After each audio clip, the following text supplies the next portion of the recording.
Understand as well, this is not another Cold War that we're entering into. After all, unlike the Soviet Union, Russia leads no bloc of nations, no global ideology. The United States and NATO do not seek any conflict with Russia. All right, folks, there you go. That's the president a couple of days ago. And joining me now is the man who has so brilliantly penned the cover story for the Newsmax, the magazine, this month's issue, the April 2014 issue, which I am holding up for you to see. It is Vladimir Putin's New Cold War by former U.S. Ambassador to the United Nations, John Bolton, who joins us right now. Hello, sir.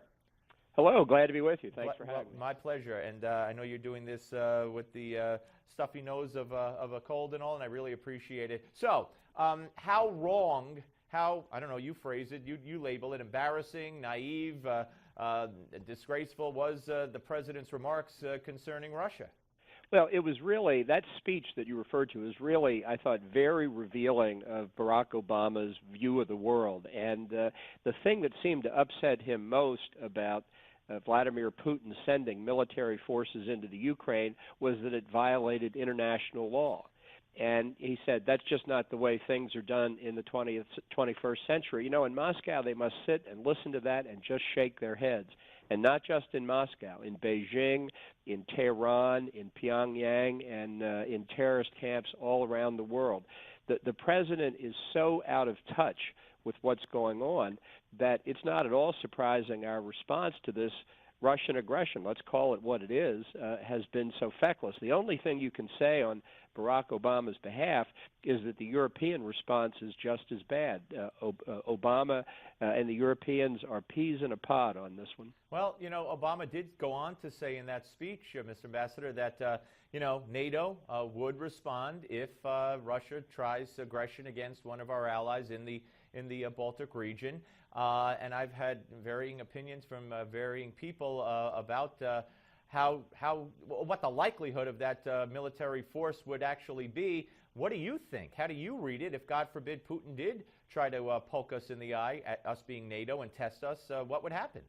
Well, I think there are two issues. First, whether Putin goes further in Ukraine, and there are a lot of intelligence reports, a lot of senior officials and members of Congress already concerned that something else might be up. But the president implicitly in the past 3 or 4 days effectively concedes that Crimea is now part of Russia. That is to say that aggression has succeeded. Right. So if you're Putin and you look at that kind of response, you have to say, what, if any, indication is there that if I move against another piece of the Ukraine, I'll get any different response? And the fact is we're actually encouraging Putin to do just that. Now, if he crosses the line and actually goes after a NATO member, like one of the Baltic republics, then, you know, the president said that Article 5 of the North Atlantic Treaty applies, which is an attack against one shall be treated as an attack against all. But I wonder whether or not he means that. You know, different presidents can say the same words and convey a different impression. Oh, yeah. If Ronald Reagan had said that, the Russians would have listened. Listening to Barack Obama say it, I don't know. And that's why here the risk of miscalculation, the impression that we have given for the past 5 years of such weakness may convince the Russians they could get away with an attack on one of the Baltic republics when, in fact, even Obama would do something in response. Then you're in military conflict accidentally. That's another consequence of American weakness. All right, let's move on, if we could. The president flying from Rome to Saudi Arabia today to meet with Saudi King Abdullah. And the relationship of, I mean, somehow the man who bowed down to the king a few years back has managed to really alienate Saudi Arabia for many of the same reasons that he has alienated Israel.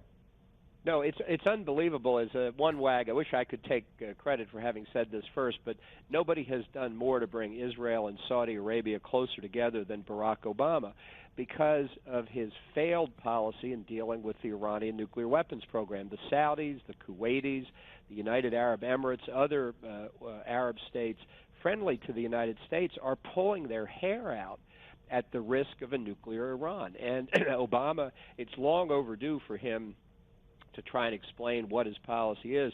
But I don't think he's going to satisfy the king of Saudi Arabia, because the king knows unless you stop Iran once and for all, inevitably the nuclear threat will not end with Iran. The Saudis themselves will get nuclear weapons, Egypt will, Turkey will, perhaps others, so that this already very volatile, very dangerous Middle East will get a lot more dangerous. You know, you and I haven't had a chance to talk in a couple of weeks, and since then I believe the Palestinian spokesman, John Kerry, made his statement before Congress saying, hey, you know, enough with this Jewish state recognition nonsense. After all, Yasser Arafat recognized it as a Jewish state back in the 80s, so it's already been done. Now, Mahmoud Abbas, who Obama sat next to and called a great man of peace, the man who may have been involved in the Munich massacre, the man who lays wreaths at the headstones of mass killers of Jews and celebrates them, is a great man of peace. And then, of course, the Arab League just 2 days ago voted they will never recognize Israel as a Jewish state. But none of that gets condemnation from the Obama administration because they are acting as Palestinian spokespeople.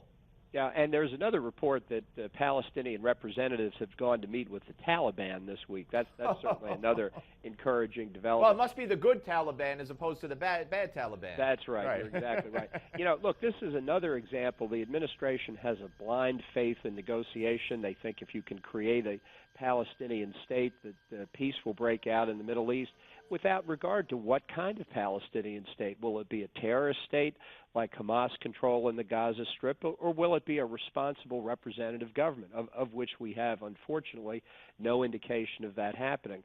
I think that's, if you add to that the Syria debacle, where we've thought for 3 years that Russia would help us out, ease Assad out of power, which was never going to happen.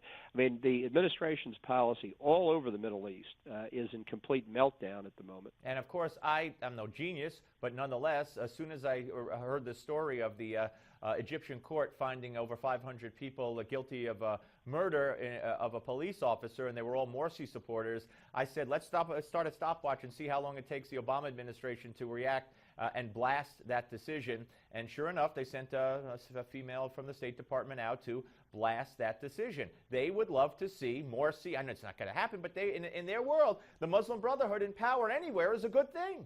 Well, this is why the Obama policy in Egypt has left us with fewer friends in that country than at any point in 35 years. We now have the Russians selling weapons again to the Egyptian military, which didn't happen since before Anwar Sadat expelled the Soviet advisors in the 1970s. It's another example of the retreat of American influence, and this is with critical country of Egypt, the most populous Arab country, and for which the Camp David Accord with Israel has been a cornerstone of American policy for decades. Let me ask you, the Pope met with Barack Obama yesterday, and I don't know. I'm not a protocol expert. To me, I just don't think he showed enough deference in his bow or in his greeting.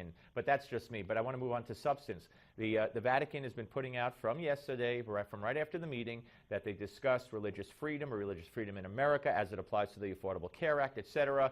And Obama came out and said specifically that the two main items the Pope were concerned about was, one, world conflicts. That was actually the second one, including Palestinian issue, potential Christian persecution, of which there's already. And number two, number one, was the poor. He specifically said the Pope did not bring up the Affordable Care Act or anything related. There's a big war about now who's telling the truth, and I'm sorry, I got to err on the side of the Pope. Yeah, I'll go with the Pope on that. I thought Charles Krauthammer had the line of the day when he said, who are you going to believe, a man who millions of people around the world believes is infallible, or the guy who told you if you like your insurance plan, you can keep it? That's a good one. Hey, feel better, sir. Pleasure talking to you.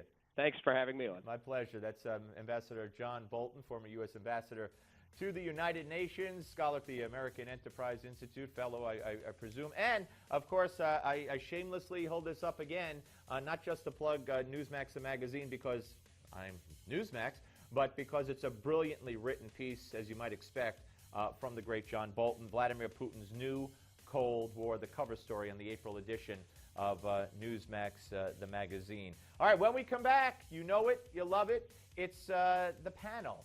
And they will be here, and we will discuss what John Bolton had to say and more right here when we come back on the Steve Malzberg Show on Newsmax television.